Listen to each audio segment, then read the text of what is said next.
नमस्ते दोस्तों, मैं आज एक केस स्टडी लेके आया हूँ आपके सामने। This is going to be a case study about country X. You can consider country X to be part of any particular country और any country around the world. हम बात करेंगे कंट्री एक्स के एक करप्ट सिस्टम के बारे में और how that rotten system is destroying that particular country and creating tough times for the middle class, specially the middle class section of that country. तो without any time wasting I will be starting this video. तो सबसे पहले हम बात करते हैं country x के बारे में। मैं आपको थोड़ा सा ब्रीफ दे देता हूँ कंट्री एक्स के बारे में बिफोर स्टार्टिंग। कंट्री एक्स एक बहुत ही डाइवर्स कंट्री है और मल्टी पार्टी सिस्टम है इस कंट्री में। मल्टी पार्टी सिस्टम जिसको नहीं पता मैं आपको बता दूं, जिस देश में ज़्यादा से एक या दो से ज़्यादा पॉलिटिकल पार्टी होती है, दो से ज़्यादा पॉलिटिकल पार्टी को हम मल्टी पार्टी सिस्टम कहते हैं। ज़्यादातर मल्टी पार्टी सिस्टम्स में इन सारी पार्टीज़ की आइडियोलॉजी एक दूसरे से काफ़ी अलग होती है, तभी इनको इतनी सारी पार्टीज़ की ज़रूरत पड़ती है और ये एक बहुत अच्छी बात भी है। अब कंट्री एक्स में इतनी सारी पार्टीज़ हैं तो उनको मेंटेन करने के लिए एक इलेक्शन कमीशन भी है जो इन सारी पार्टीज़ को मॉनिटर करता है और फ्री एंड फेयर इलेक्शन कराता है। Okay, great thing. अब मैं मेन इशू के बारे में बात करता हूँ, फ्रीबीज़। मैं बात करना चाहता हूँ कंट्री एक्स की फ्रीबीज़ के बारे में। कंट्री एक्स में जो इलेक्शन होते थे आज से 20 साल पहले, 30 साल पहले, they were not free and fair at that level, क्योंकि जो local MLAs, leaders, party ministers, all these folks use to buy voters. वो पैसे दे के money is equal to voter होता था। Money is equal to voter. मैं आपको इलेक्शन के पहले 5,000 रुपये, 6,000 रुपये, दारू का पौआ, बिरयानी ये ऑफ़र करता था और उसके बदले आप मुझे अपना वोट दे देते थे। और ये एक बहुत ही गलत चीज़ थी। This was a malpractice, this was a malpractice, this was a obvious malpractice. तो इसको बहुत ज़्यादा रोकने की कोशिश करी गई और काफ़ी हद तक I would say during the time of 2020 और 2019 के अराउंड इस प्रैक्टिस को बहुत ज़्यादा रोक लिया गया था। ये उतने सरफेस लेवल पे अब नहीं हो रही थी जितने सरफेस लेवल पे ये हो रही थी। तभी कंट्री एक्स के लेट्स से स्टेट जेड के एक मिनिस्टर या पॉलिटिकल पार्टी के लीडर ने सोचा कि यार पैसे दे के हम वोट खरीदते थे, है ना, पैसे दे के हम वोट खरीदते थे ना। मैं ऐसा करता हूँ, मैं पैसे दे के पैसे देता था, वोट खरीद लेता था। अब इलेक्शन कमीशन, पुलिस मुझे ये करने नहीं दे रही, ये मैं पैसे दे के वोट नहीं खरीद पा रहा हूँ। So let's try something different. मैं उनसे कहता हूँ मुझे वोट दे दो और पैसे मैं डायरेक्ट बैंक ट्रांसफ़र कर दूँगा। आई मीन टू से मैं कैश दे रहा था ना, और देश तो और दुनिया तो सारी डिजिटल जा रही है और डायरेक्ट बैंक ट्रांसफ़र का ज़माना है, तो वाई गो फॉर कैश। मैं ऐसा करता हूँ, मैं लोगों से कहता हूँ आप मुझे वोट दो, मैं आपको फ्री बस, फ्री इलेक्ट्रिसिटी और क्या कहते हैं कैश आपके बैंक में डायरेक्ट दे देता हूँ। अब ये बात आपको लगेगी, मुझे लगेगी, किसी भी समझदार पढ़े लिखे आदमी को लगेगी कि ये दोनों चीज़ें सेम ही तो हैं। These both things are bloody same, क्योंकि कंट्री एक्स में पैसे दे के वोट खरीदना या वोट करने के बाद पैसे देना इज़ द सेम थिंग। लेकिन ऐसा नहीं। कंट्री एक्स के इलेक्शन कमीशन, सुप्रीम कोर्ट, किसी भी पॉलिटिकल पार्टी ने इसके ऊपर कोई ऑब्जेक्शन नहीं उठाया। नहीं, ऐसा नहीं, sorry, I would correct my self. Country x की एक prominent political party that was dominating around the states, उसने इसके खिलाफ आवाज़ उठाई थी। उसने ऐसे फालतू की स्कीम बोला था, लाभार्थी बोला था और गलत चीज़ कहा था कि ये एक खराब मॉडल है, लोगों को मुफ्त में पैसा नहीं देना चाहिए, that is a corrupt malpractice. लेकिन आप एक चीज़ समझिए, कंट्री एक्स की आधी से ज़्यादा पॉपुलेशन गरीब है। उसको ये नहीं पता कि वो जो 5,000 रुपये लेके वो जो वोट दे रहा है वो उसका जीवन बर्बाद कर देगा, वो उसके बच्चों का जीवन बर्बाद कर देगा, उसकी हेल्थ केयर का, उसका सबका जीवन बर्बाद कर देगा, क्योंकि उसने 5,000 रुपये लेके अपना मुँह बंद कर लिया। वो हर महीने 5,000 रुपये ले रहा है अपना मुँह बंद करने के लिए। अब हुआ क्या, जब पार्टी ने ये चीज़ अलाउ करी, एक पार्टी ने ये काम करा, तो इट्स ऑब्वियस कि लोग उसी पार्टी के पास जाएंगे कि जो पैसा दे रही। उसके बाद स्टार्ट हुआ अ ब्लडी ऑक्शन। 5,000, 6,000, 10,000, प्रेग्नेंट औरत को अलग पैसा, नॉन प्रेग्नेंट को अलग पैसा, अनएम्प्लॉयड यूथ को अलग पैसा, फ्री बस, फ्री इलेक्ट्रिसिटी। इसका एक नंगा नाच स्टार्ट हुआ कंट्री एक्स में। सभी पॉलिटिकल पार्टीज़ ने इस नंगे नाच में पूरा हाथ मैला करा। उन्होंने सब ने मिलके पैसे बांटने स्टार्ट कर दिए। मैं आपको ज़्यादा स्टैट्स नहीं बताऊंगा, मैं थोड़ा सा आपको डिटेल देता हूँ। मैं आपको बताता हूँ, अभी लास्ट ईयर ही इलेक्शन हुए थे। पार्टी वाई ने एक स्टेट में प्रॉमिस करा था, state let's say state D थी, स्टेट डी में उन्होंने प्रॉमिस करा था 1 हाउस 1 गवर्नमेंट जॉब। जिस देश में 20 लाख बच्चा एक नॉर्मल गवर्नमेंट एग्ज़ाम के लिए बैठता है ऑल ओवर द कंट्री, उसकी एक स्टेट में हर घर में एक गवर्नमेंट जॉब। कैसे कैसे मुझे नहीं पता, आपको नहीं पता, किसी भी पढ़े लिखे आदमी को ये नहीं पता कि एक घर में मैं एक गवर्नमेंट जॉब कैसे दे दूंगा। कोई नहीं दे सकता। No educated personal, no sane person would say this thing कि मैं एक घर में एक गवर्नमेंट जॉब दे दूँ। कहाँ से दे दूँ? कोई नहीं दे सकता। Nobody can give it. ये एक बेसिक मैं आपको दिखा रहा हूँ। कंट्री एक्स में इससे घटिया और भी वाहियात वादे हुए हैं और उनको पूरा करने की कोशिश भी करी जा रही। मैं आपको कुछ स्टैट्स दिखाता हूँ जो मैंने निकाले, एआई की मदद से निकाले हैं, लेकिन दीज आर रिलायबल स्टैट्स, क्योंकि ये जितने भी न्यूज़ रिसोर्सेज हैं उसको कोट करा हुआ है, तो मैं वो कोटेड न्यूज़ सोर्सेज आपको अटैच कर सकता हूँ एज अ लिंक। तो मैं एक ही फाइनेंशियल ईयर की बात करता हूँ। फाइनेंशियल ईयर 2024 टू 2025 में कंट्री एक्स ने 4.7 लाख करोड़ रुपए खर्च करें। 4.7 lakh crore rupees on freebies, जिसमें 2.11 लाख करोड़ रुपए खर्च करे गए हैं फीमेल सब्सिडीज़ के ऊपर। स्टेट वाइज ये अगर देखा जाए तो मैं आपको बता देता हूँ कि सब्सिडीज़ रेवेन्यू का कितना परसेंट बन रही है। 24% ऑफ रेवेन्यू। कोई भी एक पढ़ा लिखा समझदार बिजनेसमैन या कोई भी स्टेट रनिंग ऑफिशियल जिनको इतने सारे ब्यूरोक्रेट साथ में मिलते हैं, वो इस तरीके का डिसीजन लेते हैं कि 24% स्टेट का रेवेन्यू आप road development, street development, education development या स्टैंडर्ड ऑफ लिविंग इंक्रीज़ करने में ना खर्च करके लोगों को मुफ्त में बांटने में खर्च कर रहे हैं। Is something that I don't understand. और ये ऐसा नहीं कि सिर्फ एक स्टेट है, ये वो स्टेट्स हैं जिनमें अभी इलेक्शन हुआ है रिसेंट 1-2 साल में। आधी से ज़्यादा स्टेट्स में तो अभी इलेक्शन हुआ नहीं है। कुछ ऐसी स्टेट्स हैं जिनकी आबादी इतनी ज़्यादा है और जब वहाँ पे फ्रीबीज आएंगी तो वो उस स्टेट के और इस देश के इकोनॉमिक बजट पे किस तरह का असर डालेंगी वो तो भगवान भी नहीं जानता। चलिए कुछ नोटेबल स्कीम की बात कर लेते हैं। स्टेट एम की बात करते हैं। स्टेट एम ने अपनी वुमेन वेलफेयर स्कीम में 46,000 करोड़ रुपीज़ खर्च करें। 46,000 करोड़ रुपीज़। ये सारा पैसा कोई यूनिवर्सिटी बनाने में नहीं खर्च करा गया, सिंगल हॉस्पिटल बनाने में खर्च नहीं करा गया, स्ट्रीट्स बनाने में खर्च नहीं करा गया। ये पैसा किसी चीज़ में नहीं खर्च करा गया। ये पैसा वुमेन वेलफेयर स्कीम्स के नाम पे मुफ्त में पैसा बांटने में खर्च करा गया। ये कहते हैं कि इससे वुमेन्स का वो होगा, क्या होता है, वेलफेयर होगा और औरतें मजबूत बनेंगी। लेकिन मैं पूछता हूँ कि अगर यही 46,000 करोड़ रुपीज़ पुलिस भर्ती में खर्च किया जाता और इसी पुलिस भर्ती में फ़ीमेल पुलिस ऑफिसर्स को ज़्यादा अगर हम लोग रिजर्वेशन दे देते तो ये पैसा क्या सही जगह नहीं जाता? फीमेल सिक्योर भी महसूस करती, मोर पुलिस ऑन ग्राउंड्स होती, औरतों की सेफ्टी, स्ट्रीट सेफ्टी बहुत ज़्यादा बढ़ती। ये कोई भी एक नॉर्मल आदमी आपको बता सकता है।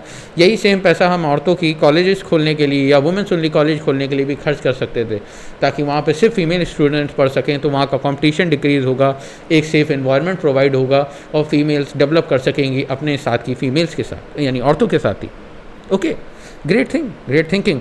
हम लोग NGOs खोल सकते थे, बहुत कुछ किया जा सकता है इस पैसे को डायरेक्टली वुमेन के बैंक अकाउंट में ट्रांसफ़र करके उसको 2,500 रुपये महीना दे देना और कहना कि ये तुम्हारा भला हमने करा है। इट्स नॉट भला। आपने ना उसकी बेटी का भला कराया ना उसके घर का भला कराया। आपने उसको कोई बिज़नेस खोल के नहीं दिया, आपने उसका कुछ करके नहीं दिया, आपने उसके मुंह पे बस टेप लगा दिया है वोट के लिए। खैर, ये तो एक बेसिक चीज़ है। स्टेट ए की बात करते हैं। स्टेट ए ने 20,000 करोड़ रुपये खर्च करे हैं इलेक्ट्रिसिटी सब्सिडी में। जब मैं एक बड़ी नॉर्मल सी बात बोलता हूँ, कंट्री एक्स की बहुत ज़्यादा बड़ी प्रॉब्लम है बिजली चोरी। इस देश की सबसे बड़ी दिक्कतों में से एक दिक्कत है बिजली चोरी, जिसकी वजह से कई सारे middle class, most of the middle class has to suffer, क्योंकि जो लोअर एरिया है, जो गरीब तबका है, वो बिजली चोरी करता है। उनकी भी कोई गलती नहीं है। मैं ऐसा नहीं कह रहा हूँ कि उनकी कोई गलती है, उनकी भी गलती नहीं है। They also need electricity and electric prices are high. तो सब्सिडी, चलिए ठीक है, मैं मान लेता हूँ कि सब्सिडी ठीक है, लेकिन फ्री इलेक्ट्रिसिटी मुझे नहीं समझ आता। फ्री इलेक्ट्रिसिटी, क्योंकि मैं आपको बताता हूँ एक मिडिल क्लास या लोअर मिडिल क्लास कैसे रहता है। अभी गर्मी का सीज़न चल रहा है। कंट्री एक्स का नॉर्मल टेम्परेचर शायद 40 डिग्री है या 50 डिग्री के, 40 या 45 के करीब रहता है। इतनी गर्मी में भी कंट्री एक्स में वो मिडिल क्लास या लोअर मिडिल क्लास आदमी AC नहीं चलाता है, कूलर नहीं चलाता है। वो क्या करता है, वो दिन भर इस चीज़ को बंद करके बैठता है ताकि बिजली का बिल ना बढ़ जाए, 10,000 20,000 का बिल ना आ जाए, 7,000 का बिल ना आ जाए, क्योंकि महीने का बजट हिल जाएगा। वो लोग कार पूलिंग और ये सब तो नहीं करते वो लोग। दिन भर बस में धक्के खाते हुए गर्मी से आते हैं, उसके बाद भी पंखे में बैठते हैं, एसी में नहीं बैठते। रात में पूरा परिवार एक कमरे में एक दूसरे की प्राइवेसी छोड़ के साथ में सोता है, ताकि एक ही कमरे में एक ही कूलर में एक ही एसी में सो लिया जाए और बिजली का बिल का बजट बच जाए। लेकिन उसी सेम कंट्री में मिनिस्टर्स 20,000 करोड़ रुपए इलेक्ट्रिसिटी फ्री में दे देते हैं। ये फ्री की चीज़ कोई नहीं होती, क्योंकि all these electric companies are private, और कोई भी प्राइवेट कंपनी इतनी पागल नहीं है कि मुफ्त में बिजली देगी। इसका पैसा वो मिडिल क्लास की जेब से निकालती है, क्योंकि ministers are not paying this. अमीर आदमी के पास सब्सिडी है, गरीब आदमी का सब सब्सिडी है, मिनिस्टर्स को किसी चीज़ का पैसा नहीं लगता, एडमिनिस्ट्रेटिव ऑफिसर्स के लिए सारी चीज़ें फ्री है। अब बचा कौन? बीच का मिडिल क्लास, उसी को जाना है, उसी को ये पैसा देना है। 20,000 करोड़ रुपए मेरी जेब से, ठीक है, कोई बात नहीं। State and women cash transfer 5,500 crore, या सॉरी 5,100 करोड़, 5,500 नहीं 5,100 करोड़ रुपए spend on women cash transfer, direct cash transfer on women. जैसा मैंने अभी भी कहा था, मोर बूट्स ऑन द ग्राउंड किया जा सकता था। औरतों को सेफ सिक्योर महसूस कराने के लिए देश में ज़्यादा पुलिस की ज़रूरत है। हमारे देश में पुलिस पेट्रोलिंग कम है। Country X has very less police patrolling as compare to any other country. अगर more boots on the ground होगा तो यही औरत से सेफ महसूस करेगी, यही औरत को जॉब मिलेगी, यही औरत का फ्यूचर और उसके आने वाली फैमिली का फ्यूचर सिक्योर होगा इसी पैसे से। बड़ा सिंपल सा तरीका है सिक्योर करने का।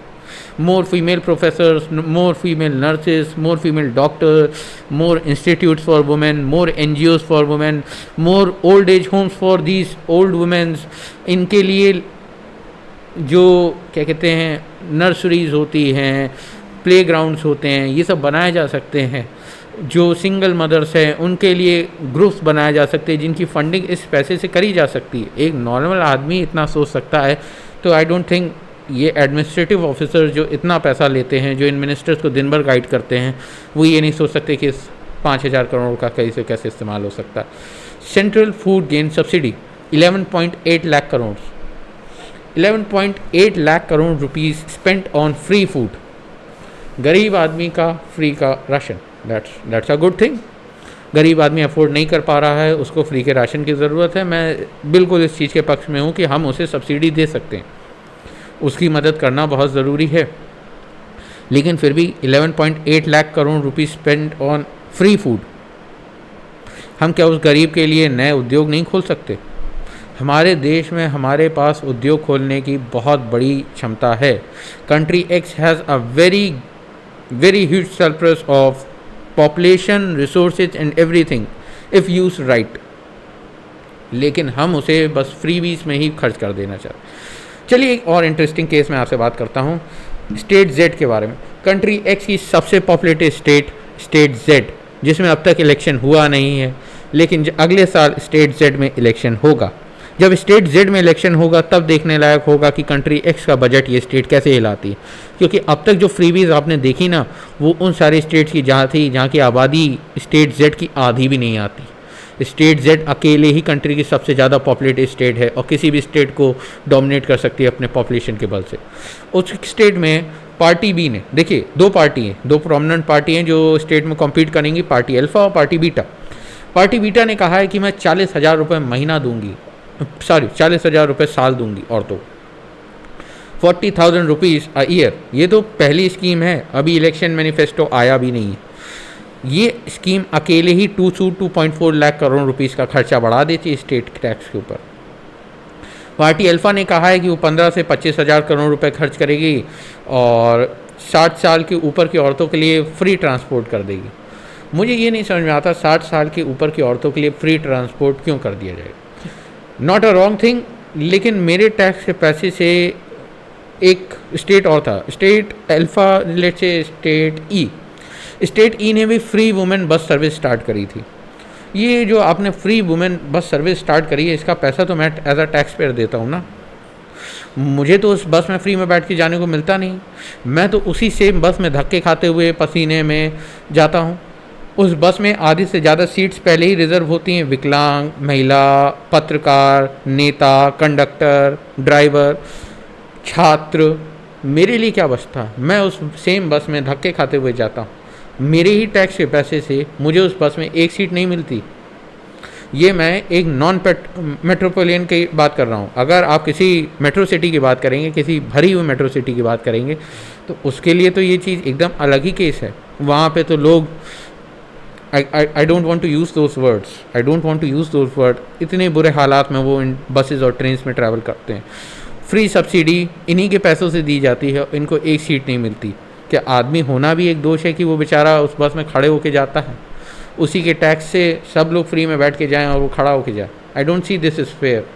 ये किसी तरीके की इक्वालिटी नहीं है। खैर, मूविंग फॉरवर्ड बात करते हैं कि कंट्री एक्स ने जो मुफ्त का पैसा बांटा जा रहा है, इसका असर क्या होगा। देखिए भाई, बड़ा सिंपल सा असर है। स्टेट भाई फ्रीबीज में पैसा खर्च करेंगी तो गवर्नमेंट के पास पैसा नहीं बचेगा अपने एम्प्लॉयज़ को देने के लिए।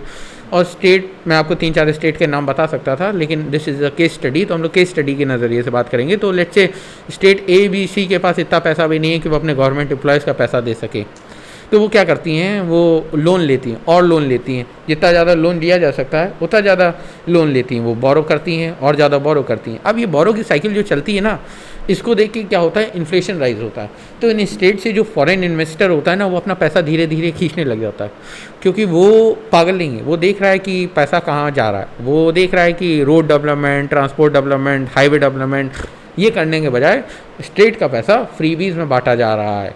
एम्प्लॉयमेंट बढ़ाने के बजाय स्टेट पैसा फ्रीबीज में बांट रही है, जिसकी वजह से इन्फ्लेशन बढ़ रहा है।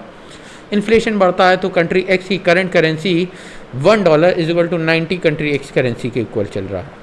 ये एक बहुत बेसिक सा मैं आपको बता रहा हूँ, 90 उससे ऊपर ही चल रहा है। I am giving you average right now.